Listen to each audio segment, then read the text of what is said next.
Hello mga Yako. Nagbabalik ang iyong Yako Tour. Bakit nga ba mahalaga ang jogging? Alam mo ba na may isang simpleng paraan para mapanatili ang ating katawan na malakas, masigla at malayo sa sakit? Isang bagay na hindi mo kailangang bayaran at pwede mong gawin kahit saan. Ito ay jogging!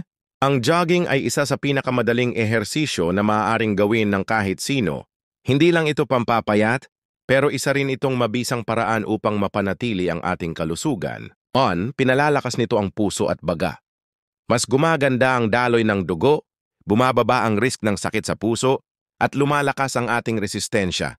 2. Nakakatulong ito sa mental health. Nakakabawas ng stress, anxiety at depression.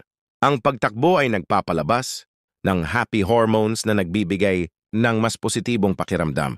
3. Pampalakas ng katawan. Tumutulong ito sa pagpapalakas ng ating mga buto, kasukasuan at muscles. 4. Nagbibigay ng enerhiya. Kapag regular kang nagjo-jogging, mas magiging aktibo at produktibo ka sa araw-araw. Kaya kung gusto mong maging mas malakas, mas masaya at mas malusog, simulan mo ng mag-jogging kahit 15 to 30 minuto lang bawat araw, siguradong may malaking epekto ito sa iyong katawan at isip. Kaya ano pang hinihintay mo? Takbo na para sa isang mas magandang buhay. So paano mga Yako, abangan nyo ang mga susunod na upload ko. Salamat!